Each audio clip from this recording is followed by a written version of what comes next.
Humiwalay si Judah sa kanyang mga kapatid at nanirahan sa Adulam. Doon siya nag-asawa at nagkaroon ng 3 anak, sina Onan at Shelah.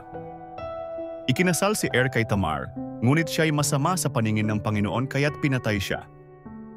Inutusan ni Judah si Onan na pakasalan si Tamar ayon sa kaugalian upang magkaanak para sa kanyang kapatid. Ngunit tumanggi si Onan na magbigay ng lahi sa kanyang kapatid, kaya't siya rin ay pinatay ng Panginoon. Natakot si Judah na ibigay ang kanyang bunsong anak na si Shelah, kaya't sinabi niya kay Tamar na maghintay muna.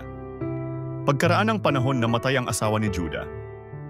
Habang nagdadalamhati, pumunta siya sa Timna. Narinig ito ni Tamar at nagbihis siya na parang isang patutot at umupo sa tabi ng daan. Hindi siya nakilala ni Judah at siya'y sumiping dito.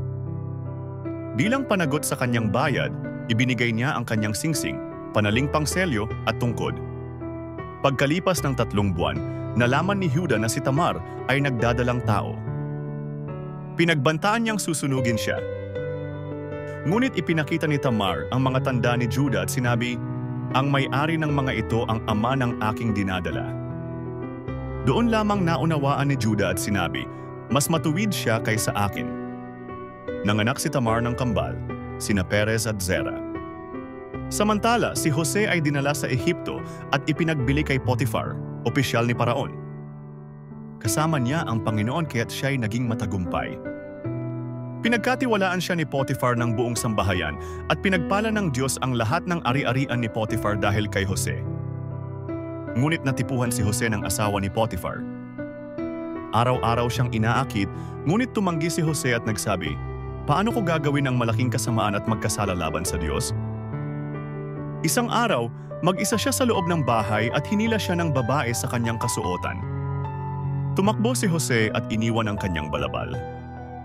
Ginamit ng babae ang kasuotan upang pagbintangan siya na nais siyang gahasain. Naniniwala si Potifar sa kanyang asawa kaya't ipinabilanggo si Jose. Ngunit kasama pa rin niya ang Panginoon sa bilangguan. Pinagkalooban siya ng pabor sa mata ng bantay at ipinagkatiwala sa kanya ang lahat ng mga bilanggo. Anuman ang kanyang gawin, ito'y pinagpapala ng Diyos.